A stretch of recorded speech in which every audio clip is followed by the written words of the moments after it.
excited to introduce this evening's speaker, Dr. Eleanor Daniga. She's a specialist in apocalyptic thought, theory, sexuality, deviant thought, and propaganda in the medieval period, and the Holy Roman Empire in particular. Her upcoming work includes a chapter in the volume Forgotten Women, Slaves, Prostitutes in Medieval Central Europe, and she blogs about medieval history and pop culture at goingmedievalblog at wordpress.com, and she's on Twitter as goingmedieval. And if you don't already follow her, you should, because she's very funny.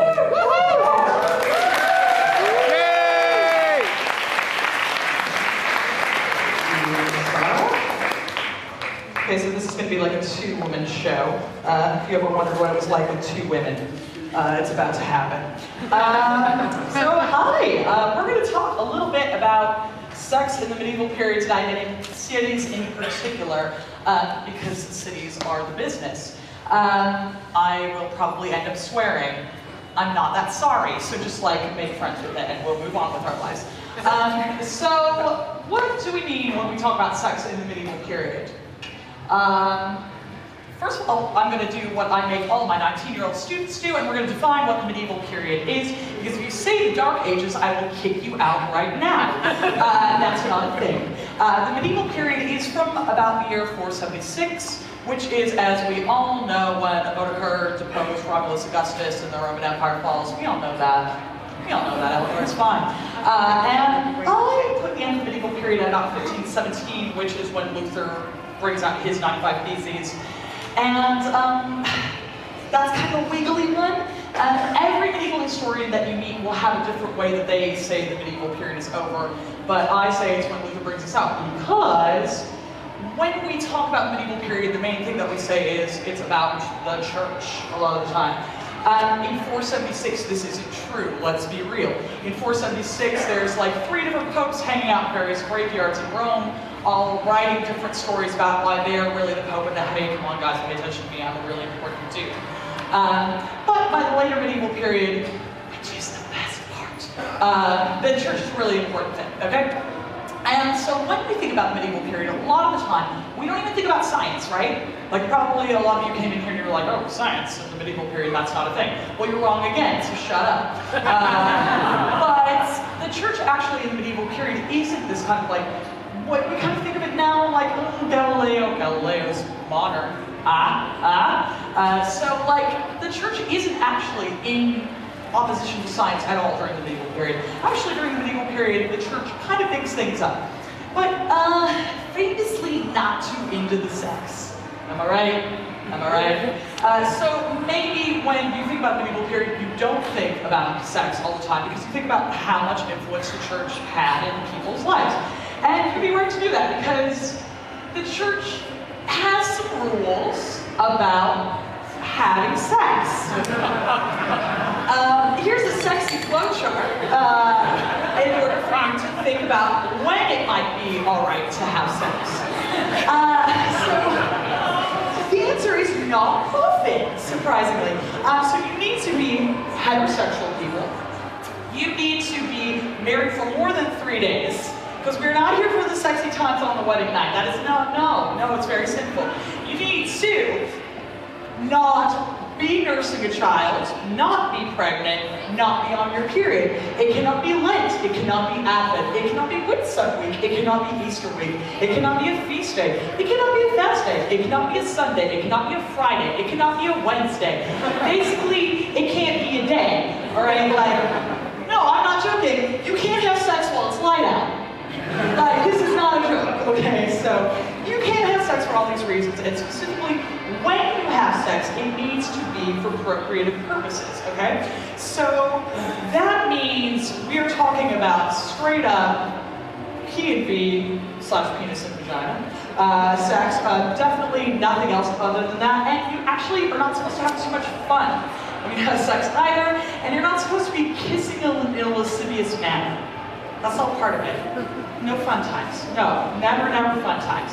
So, basically, there is a lot of talk about what you're not supposed to be doing, but if you look at medieval sources, there's a lot of people doing things they're not supposed to be doing. Okay, so this is from penitential from the 7th century in Ireland. And here we have a lot of punishments for people who are engaging in sex acts that are not licit. And a lot of these do have to do with specifically homosexual sex between two men, which is very naughty, obviously, but they also have to do with things like masturbation. They also have to do with things like oral sex. And they also have to do with things like whoever ejaculates seed into the mouth, that is the worst evil. Tell your mom. So that is a fun and good thing. So the point is that while the church might have all these rules, the fact that the church is actually sitting down and writing, okay, well here's your penance for when you break these rules, shows us that there is a lot more sex going on than they would actually usually write, right? And popular culture tells us this too. This is from The Merchant's Tale in the Canterbury Tales, which I'm not sure if you ever read, but they are filth. So do yourself a favor. This is a nice little excerpt from The Merchant's Tale, which is my favorite, because there are two people who go up in a pear tree to have sex while the woman's husband is below them, as you do. So it's basically a series of stories specifically about sex that is taking place outside of what are the illicit laws of sex. And that's some good shit. That's like high literature. That's what the people want to see. So, you know, the Canterbury Tales is completely incompatible with our idea of like perfectly scrubbed clean world where everyone is doing exactly what the church wants to see. We also see this when we look at the literature of courtly love. This is the downer slide. That's what I like to call it. When you hear the term courtly love, you're probably like, oh, lovely, and there's knights, and there's princesses, and they have a nice time. That's not what courtly love is about. Courtly love is something that is basically a form of literature that is formed out of what we call the primogeniture system, okay? Primogeniture is when the first son inherits everything, which is something that takes place in the medieval period. So when the first son takes everything, that means that you spend a lot of time waiting for your dad to die, so you eventually get married at 40, and marriage is not a sexy, romantic time. Marriage is specifically about the getting of heirs. So you marry someone who you have the best chance of knocking up. The person that you have the best chance of knocking up is probably about 16, so you're a 40-year-old dude married to a 16-year-old, okay. In your household, there are a bunch of knights who are all second sons, third sons who are not inheriting property, and they live in your house, hoping that eventually they're going to do some valiant deed and you're going to see them some land, they can start their own house. What they end up doing is making puppy eyes at your wife because they are 18 and she is 16.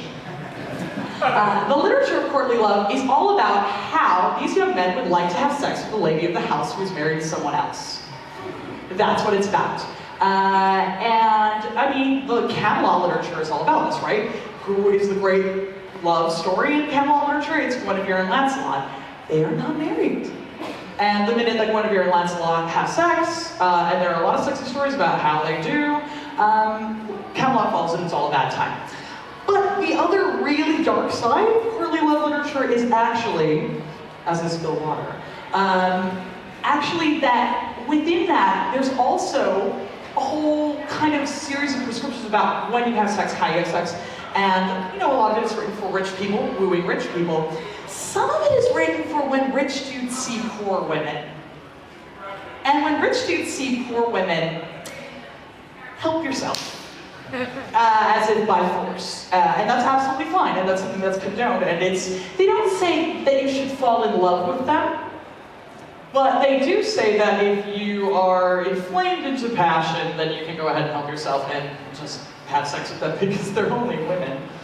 And they're poor. They don't have feelings. So just go for it. We also see representations of courtly love in art. So here's some really sexy courtly love art. Okay, so we have a husband who is asleep, possibly dying, added sexy times, and a younger man just, you know, going for it. We've all been there. So we see a little bit of this. We also see things like illicit sexual positions in the marginals of particular manuscripts. This is an illicit sexual position because the lady's on top. And she might be having fun, so you shouldn't do that, all right? No, bad. Other things we see are stuff like, hey, oral sex, which I might underline is sodomy. So in the medieval period, we are adhering to a very strict kind of definition of sodomy, which is sodomy is not what we say now when we say it's specifically homosexual. Sodomy is any kind of sex that you have that you're not going to get pregnant from. So obviously anyone who's homosexual who's having sex is participating in sodomy, okay? But also that's if you have sex when you're on your period, or you have sex when you're pregnant, or you have oral sex. Then that's sodomy, and it's very bad.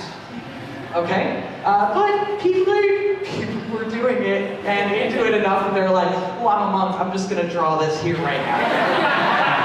So, I mean, and speaking of, you know, monks and nuns, we also see a lot of literature specifically written by people who are in the clergy about how they want to have sex, how they are having sex, how they're harvesting penises from trees, as one does, right? So there's just like a lot of very sexy thought around in a theoretically like closed down, really religious culture, right? So, all of this kind of brings us to what we're going to talk a lot about tonight, which is sex work in the medieval period. And the reason that sex work comes into this so much is it's like, okay, so we've seen that noblemen are allowed to rape members of the peasantry if, you know, they take a fancy to it. And that comes out of this idea that men are so driven by sexual desire and that the lust can build up to this point that it will become violent. And then there's nothing that they can do about it because the poor men, they're just driven by their dicks, and what are they going to do? So as a result, you end up having a lot of sex workers in the medieval period. And I'm sure you kind of know that because I know y'all see Game of Thrones. And I'm sure it's also kind of one of those things that's in your head. Probably when you think about the medieval period, you think, oh, not a very sexy time. But you also probably think there's a prostitute in there in your head. There's like Friar Tuck and Joan of Arc, and then there's like a prostitute in the background in your imagination, right? And that is because they were a really important part of society. So it's not just that sex workers existed. Sex workers are mandated by church fathers like St. Augustine of Hippo and St. Thomas Aquinas.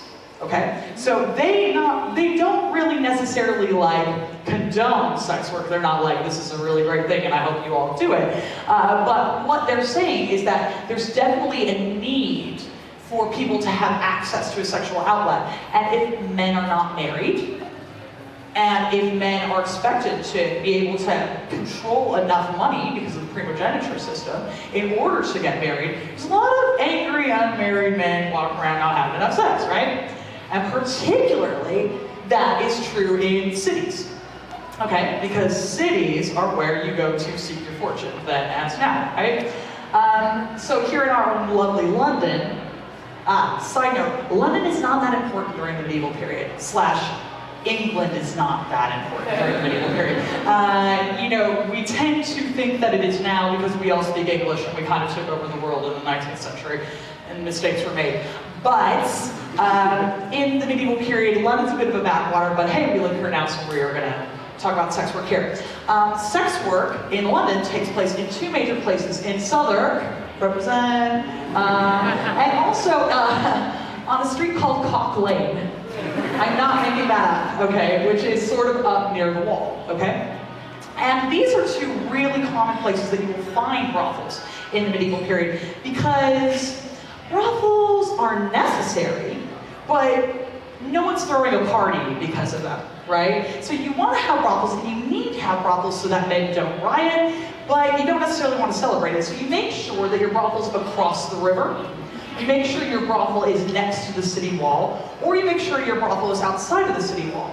Oftentimes, brothels can actually be municipal, and cities will actually charter a brothel and run a brothel themselves. That's not true in London, although the largest person who ever had brothels was the Bishop of Winchester. And prostitutes were colloquially known as Winchester geese. And that was the thing in London. And another place that they plied their trade very often here in London was in the baths, or the stews, as they're called. And that is really, really common in cities throughout the medieval period in Europe. Is oftentimes you went to the bath and you wouldn't just have a bath, you'd have a very sexy time with a very nice lady, and also there might be a super cute dog there. So probably I would show up for that at the very least. In Prague, which is my particular wheelhouse, we have lots of brothels going on. Prague is a very important city in the medieval period by contrast to London. And we see in the late 14th century 3 different places where you can have brothels. And you see, again, they all adhere to this particular kind of topography. So we've got Krakow Street, which is over here, up against the city walls. We've got Opora, up by the Rajni, right by the castle. King's Choice, and then we have Hampes over here by the Jewish quarter. So they're by the river, they're by city walls, they're almost out of the city. They're doing exactly what you need in a brothel. In Paris, we have the same kind of thing, and actually in Paris, the places where the brothels were mandated were actually set down by Louis IX. Good quote, he wants you to know exactly where common ribalds could ply their trade. And they are all kind of like out further on the Rue Saint-Martin, Rue de Temple, out by the river, places like that, okay? That's a little bit more in flux. So all of this is like really quite legal. And that's the word, is legal. And this is kind of like where ranting about sex work in the 21st century comes into it, right? Because all of this is perfectly legal. The thing about legal sex work versus illegal sex work or decriminalized sex work is that if something is legal, it can also be illegal the minute you don't do it in specifically the right circumstances. So basically, there are all these customs you have to adhere to. You have to participate in sex work in these particular places. And if you don't do it in exactly the right place, you're going to get in trouble. So here is where I'm going to like bring you down. So in Venice, you have to do everything in the Castellano, which is in the Rialto. If you don't, you'll be whipped through the streets. In Bologna, you'll be whipped if you're seen outside of the prostitution area. In Dijon, everyone was allowed to work within a particular city for a while, and then in the 14th century, they moved them outside of the city walls, basically putting them in danger of attack. In Amiens, it's the same thing on the Rue de Fille. You could ply sex trade, the minute you leave that, you can be whipped through the streets. Here in London, if you're found practicing sex work outside of Cock Street or Southwark, you will initially be forced to wear what's called a hood of ray, which is actually kind of bawling, and it is a stripy hat that denotes that you're a sex worker. And what will happen is you'll get denounced at what is called a moot in the local area, where all the men get together to talk about what is very bad. And obviously what is very bad is women controlling their sexuality, so you'll get dobbed in. And they'll say, okay, well, this woman is practicing sex work, we're going to make her wear a hood of ray. She's going to have to carry a white wand, and we're going to parade her through the streets and take her to Cock Lane. And that doesn't sound so bad, because, you know, buy me dinner and I might go. But the point of it is, it's like a communal shunning. It's that if someone participates in sex work, everybody needs to know. Because they're not a part of the community, they're a feature of the community. So these women are living in a city, these women are absolutely necessary for life in a city, according to religious people, but they're not allowed to actually participate in any real way or leave these extremely constricting circumstances. Now, we don't see the same kind of rules for men. You'll be unsurprised. Here's some Latin. Yay! It's not dead. So here's a bunch of Latin from a great way that people kind of policed sex in Prague in the 14th century. This is from the Archdiaconate Protocol. And the TLDR of this is there is a priest who was caught having sex in a brothel when, I don't know, 3, maybe 4, maybe 5, when, we don't know. And the local constabulary were showing up. So he ran out of the brothel, naked through the streets, past a college of boys, and his parishioners were a little embarrassed by this. Because he was their priest, and he was naked, and having sex with prostitutes. He gets called up to the Archdiaconate, And they say, what do you have to say about all this? And he says, well, yes, it's true. I sometimes see prostitutes in my home. That is something that happened. But as soon as I see a sex worker, you know, when they're done, I pay them and I make them leave, so it's pretty chill. It's chill.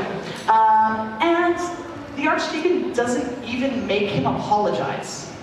And we see this over and over again in these complaints of people who are participating in illicit sex work. Priests are often like, they have to say 10 Hail Marys and promise that they won't do it anymore.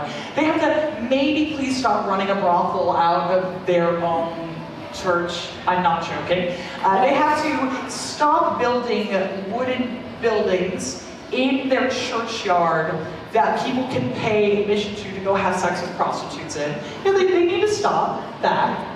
But that's all that happens, right? Unmarried men or non-clergy men who get caught sleeping with women who are sex workers outside of the bonds of different places, nothing happens to them. People complain about it, you get a bit of a reputation, but nothing happens to them. What happens to women who break these rules is very different. And I've got multiple little super sad Latin quotations here about what happens to women who get caught outside of these particular areas. They're excommunicated, and you and I go, hey, yeah, excommunicated, that's not a big deal. These people definitely believed in God, and they definitely were Catholics, and they think they're going to hell now. They're outside of the community of the Catholic Church, and that's really easy for you and I, 700 years later, to go, who cares, hashtag atheist life. But, you know, for them, this is a really sad and difficult experience. At times, they just said they could be driven out of their houses completely. They've got nowhere else to go. And at times, also, people would just kind of like take over their houses and just move into them. So, like, oh, you're homeless, and also some dude is living there now. And you just don't have any kind of recompense. So, unsurprisingly, in the medieval period, it's not that awesome to be a woman and be kind of sexy. Now, there are some ways out of it if you are in sex work and you're kind of like not feeling sex work anymore. The number one way, brought to you by my man, Pope Innocent III, not actually my favorite Pope, Urban V. Holla. But Pope Innocent III, what he says is if you're a sex worker and you want to leave sex work, is all you really need to do is get married. Like, that's it. Like, you get married and it's like sins are forgiven because you're kind of doing a service for the community. Right? Like, everybody knows we need sex workers, someone gotta keep these men in control, go get married, it's gonna be chill. The problem with that is that a lot of these women, I mean, yo, I'm not here to tell those ladies how to live their life, but a lot of the reasons that you get involved in sex work necessarily in the first place are like, well, you don't necessarily have recourse to your own trade because you're a lady and it's not like we're people, and you can't just like go be a cobbler, right? So if you want to move to the city and you want to do something and you want to make some money, like sex work is a thing that you can do. You basically have two options. You can work as a maid, or you can do sex work. If it was that easy for you to marry someone, then you would probably go do it. Now, there is like a super secret stash of people that prostitutes sometimes kind of marry to get out of it, and that is convicts. Okay? Because convicts here in London, fun rule, if you are convicted of something and even sentenced to death, if a sex worker shows up in her hood of ray to your execution holding 2 lit candles and is like, I want to marry that dude, and he says yes, off the hook. Good luck to you all. And so this is like a place where if a sex worker really just kind of like felt like getting out of life, then you go ahead and go do that, right? So like, that's an option. Theoretically, if you want to spend the rest of your life with someone who is going to be executed, on the other hand, you might be getting executed because you stole a turnip or something, so I mean, it's kind of chill. All property is theft. But the sad thing is, a lot of these women, if you die as a sex worker and you die unrepentant, you're technically not in communion with the church either. And here in London, a place that a lot of these sex workers have ended up is the Crossbones Graveyard, which is just near Borough Market. Go see it sometime and feel kind of guilty while you're having a coffee. But this is where the majority of women who are specifically the Winchester Peace, so the women that the Bishop of Rochester is making money off of. The Bishop of Rochester is running this brothel, and he's making tons of money.